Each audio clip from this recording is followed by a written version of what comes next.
Salut, on se retrouve aujourd'hui dans une nouvelle vidéo couture qui, j'espère, clôturera mon projet courte pointe. J'ai vraiment espoir de terminer dans les prochains jours, donc on va voir ensemble si c'est possible. Hier, j'ai pu avancer un petit peu en après-midi. J'ai tout épinglé, les 3 épaisseurs de tissu. En fait, le dessus de la courte pointe, la rembourrure au milieu pour qu'elle soit chaude, ainsi que la flanelle derrière. J'ai tout épinglé ça. Et là, je suis prête à commencer à piquer ma couverte. Pour ça, j'ai choisi du fil orange. Je pense que ça va bien rendre. Je me croise vraiment les doigts pour pas manquer, puisque j'en avais acheté 3 bobines. Sur le coup, je me disais que ça serait amplement suffisant. Mais là, j'ai un peu des doutes. Vu la quantité de fil que j'ai utilisé pour faire le dessus de la courte pointe, c'est certain que ça en prend beaucoup d'assembler tous les coraux ensemble, mais piquer aussi. Donc, je vais voir si jamais j'en manque, j'aurai pas le choix d'aller en racheter. Mais là, au moins, je sais qu'il y a une boutique de ma ville qui en vend, donc c'est moins, c'est moins inquiétant. Là, je vais commencer par me faire des toutes petites bobines pour mettre dans le bas de ma machine. Et après, on va commencer. Je vais vous insérer juste avant les clips que j'ai filmés hier où je vous montre un petit peu le processus pour épingler les 3 épaisseurs ensemble. Je me suis installée par terre pour pouvoir épingler ma couverte afin de pouvoir faire le piquage. Ça, c'est ce qui va permettre aux 3 épaisseurs de tissu d'être bien fixés ensemble. Là, vous allez voir que j'ai mis ma flanelle. Ça, c'est une rembourrure là, que je mets à l'intérieur pour qu'elle soit plus chaude. Et mon dessus en courte pointe. Là, j'ai mis plein de petites épingles.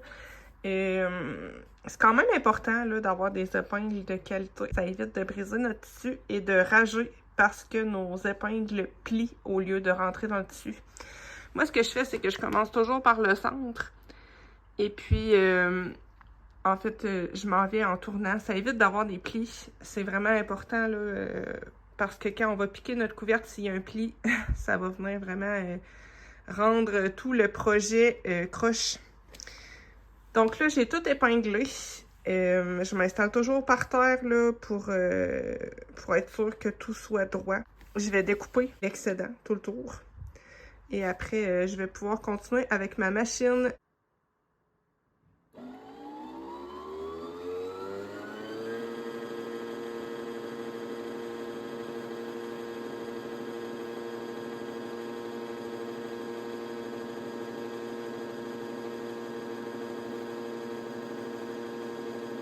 Je vous montre le type de pied que je vais utiliser pour faire mon piquage. Sachez qu'il y a plein de manières de faire le piquage sur une courte pointe. Moi, j'ai décidé d'en faire une avec un pied libre, c'est-à-dire que je vais pouvoir dessiner moi-même mes motifs avec la couture. Vous pouvez quand même tout à fait garder un pied standard et faire votre piquage avec les points spéciaux qu'il y a sur beaucoup de machines. Il y en a qui le font aussi avec des points droits et ça peut être super joli aussi. Quand vous voulez faire un piquage avec un pied libre, vous devez absolument baisser les petites dents. Moi, c'est ici. C'est en dessous du plateau. C'est un petit peu dur à trouver. En fait, ça fait que les dents ici sont baissées. Les petites dents, là, c'est ce qui tire votre tissu quand vous cousez. Donc, quand on les abaisse, ça fait qu'on doit tirer nous-mêmes notre tissu. Ça ajoute un petit degré de difficulté, mais je me rappelle que quand je le faisais, j'adorais ça. Ça permet vraiment de bouger le tissu dans tous les sens là, et de créer des petits motifs. Donc voilà. Je me suis pratiquée un petit peu sur un vieux bout de tissu là. Et en fait, vous voyez ce que je veux faire avec le pied libre, c'est plein un peu de forme comme ça. Je pense que ça va être trop beau là, pour une couverte d'Halloween de faire le piquage comme ça. C'est pas évident. Ça demande quand même pas mal de pratique, d'autant plus que moi, ma machine, j'ai un bouton ici. Pour coudre, en fait, ça coud toujours à la même vitesse, sauf que moi, il est brisé. Donc, je dois coudre avec une pédale au pied, mais ma vitesse n'est pas toujours la même parce que ça dépend de la pression que je mets avec mon pied.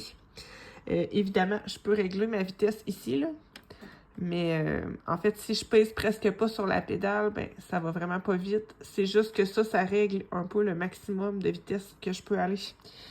Donc, je pense que ça sera pas parfait, là, mais que je vais beaucoup m'amuser, puis que ça va être chouette.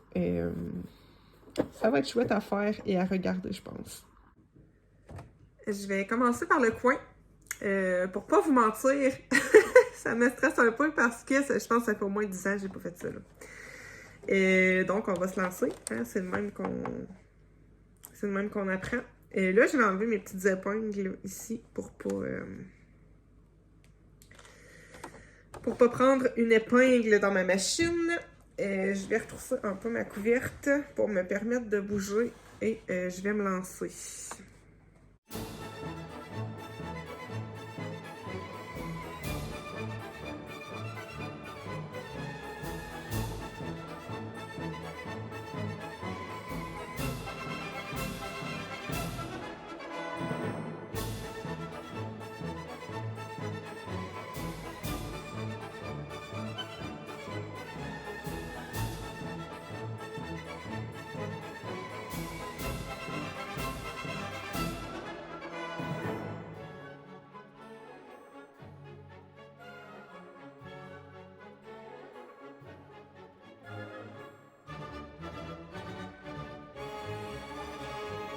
Je vous montre, j'en ai fait un petit bout, mais là, ça va être tout là, pour l'après-midi, puisque les petits sont réveillés. J'ai fait ça, j'ai trouvé ça extrêmement amusant. C'est super créatif, là. En fait, tu dessines avec ta couture. Là, c'est très, comment je dirais, approximatif, c'est très débutant. On voit qu'il y a plein d'erreurs. Tu sais, normalement, ça devrait tout être fluide puis être courbé. Je trouve que j'ai quand même bien réussi sur le fantôme, là. Ici, bon, on voit qu'il y a comme des places où c'est un peu plus... on voit que c'est moins fluide, là. Mais là, c'est le premier coin. Je pense que ça fait au moins 10 ans, là, comme je vous disais tantôt, que j'ai pas fait ça. Donc, je pense qu'au fur et à mesure de la couverture, je vais m'améliorer. Et si c'est pas parfait, ben, je m'en fous. Je m'amuse comme une foule. Donc, je vais continuer, mais ça sera pas tout de suite. Je me rappelais plus non plus que c'était quand même dur sur les épaules. Donc, il va falloir que je me surveille avec ça. Donc, la suite, probablement ce soir. Je vous reprends 2 jours plus tard. J'ai tout fini le piquage. Je suis super contente, même si c'est pas parfait, évidemment. Il y a plein de petits défauts, mais c'est ce qui est beau aussi, des choses faites main. C'est unique et voilà. Malgré les petits défauts, je l'aime beaucoup. Je suis bien contente du motif là, avec tous les zigzags. Je vais la tourner tantôt et je vais vous montrer de quoi ça a l'air. Je trouve que ça ajoute un peu à la vibe de Spooky. Là, il me manque là, les petits fils à couper. Il y a des petits fils par-ci par-là. Je vais m'occuper de ça et après, je vais faire la bordure. Je vais vous montrer tout de suite de quoi ça a l'air à l'endos. Donc là, vous voyez à l'endos, j'ai fait quand même quelques petits plis. C'est pas grave, là. Ça paraîtra pas, en fait, c'est le dessous. Mais je trouve ça super chouette de voir tous les petits zigzags et toutes les petites formes que j'ai pu dessiner avec ma machine. C'est vraiment cool. Ici, vous voyez comme une ligne, mais c'est pas un pli, là. C'est en fait parce que j'ai dû coudre 2 morceaux de flanelle ensemble. Donc ça, c'est normal. Mais ça, ici, ces plis-là, j'aurais pu éviter de les faire. Mais bon, ça faisait plus de 10 ans là, que j'en avais pas fait, comme je vous disais l'autre fois. Donc, je suis bien contente du rendu final. Là, je vais revenir couper un peu ici là, pour égaliser. Je vais faire ma petite bordure noire.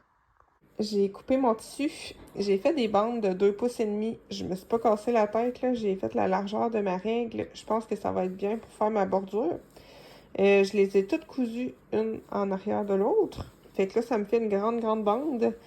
Je vais venir coudre ça. En fait, là, face contre face avec ma couverte. Ensuite, je vais devoir venir replier et épingler.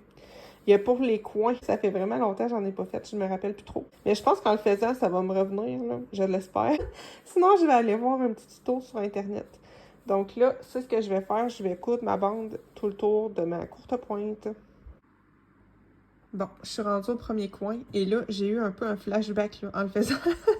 En fait, il faut plier le tissu comme ça, dans l'angle du coin.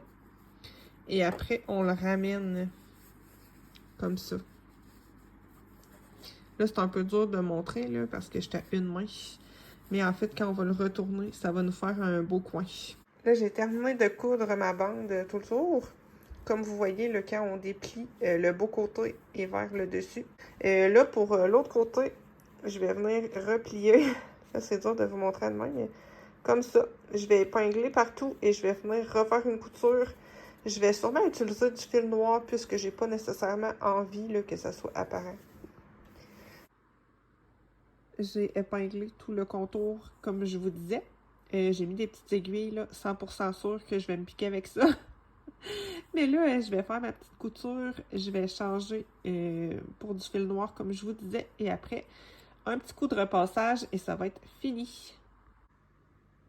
Je viens de terminer ma courte pointe. Je suis trop contente de ce que ça m'a donné. Elle n'est pas parfaite, il y a des défauts, mais je suis vraiment fière, d'autant plus que j'en avais pas fait depuis super longtemps. J'ai déjà hâte d'en faire une à Noël. Donc, n'hésitez pas à me dire qu'est-ce que vous en pensez. Moi, je suis trop contente. J'aime beaucoup les teintes. C'est halloweenesque à souhait et j'ai pu le finir à temps. Donc, on va pouvoir au moins l'essayer une fois en écoutant un petit film d'Halloween. Moi, je vous envoie des bisous pour aujourd'hui et on se retrouve demain pour la dernière vidéo d'octobre.